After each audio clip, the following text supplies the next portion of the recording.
Kamusta kayo mga langga? May kalot shoutout. Ako nga pala si Jen, isang OFW dito sa bansang Kuwait. Matagal-tagal rin pala akong hindi nakapag-vlog at ngayon ay nais ko rin mag-vlog para may share ko sa inyo yung aking mga karanasan or yung aking mga dahilan kung bakit pabalik-balik ako dito sa bansang Kuwait. Dati nagpasya ako na magpunta ng bansang Turkey kasi nabalitaan ko malaki yung sahod doon. Kaya nag-practice ako ng interview, yung English. Kasi kailangan doon ay fluent in English. Ako na may fluent in Arabic. Kaya sabi ko, mag-aaral ako ng English at baka sakaling ako matatanggap sa Turkey. Pero nagbago ang isip ko dahil marami ako ng mga panood ng mga video na sabi nila, hindi raw maganda yung among napuntahan nila, doble daw yung trabaho nila. Mga galing din sa Middle East na nagbaka sakaling mag-Turkey gawa ng malaki nga ang sahod.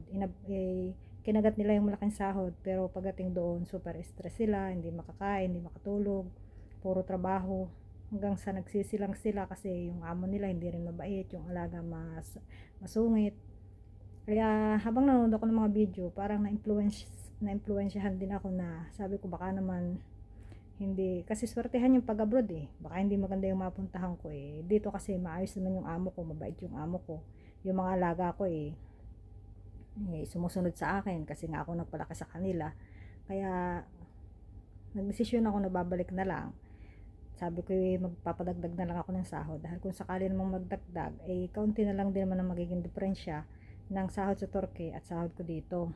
Kaya para sa akin mas minabuti ko na bumalik na lang dito sa Kuwait kasi nga kabisado ko na yung aking amo, kasi kabisado ko din ang ugali ng aking mga alaga.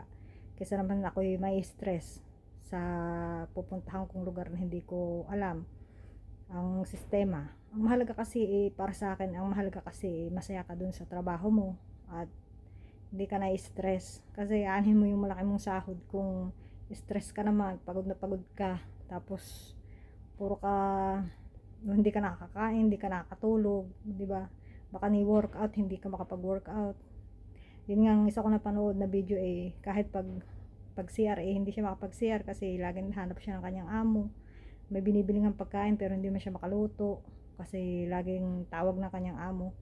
Meron mga iba na maganda ang napuntahan pero mostly kasi yung mga napanood ko ay hindi sila nag-influence sa mga OFW na lumipat doon gawa ng mas mahirap yung kalagayan nila doon. Kaya siguro depende rin naman sa mga gustong magpunta ng Turkey kung talagang desidido sila sa kaharapin nila, di ba? Pero para sa akin kasi ako nga ay matagal na dito sa amo, from 15 years pataas na nga ako dito, is nag-stay na lang ako dito hanggang siguro mag-for good na lang ako, hindi na lang ako umalis kasi ngayon okay naman ang kalagayan ko. So yun guys, sa susunod ulit natin yung mga video. Maraming salamat, sana ay magustuhan nyo yung aking opinion lang naman sa mga kagaya kong OFW na nagbabaka sakaling lumipat or mag-stay. Depende naman yun sa inyo mga lalabs. Maraming salamat.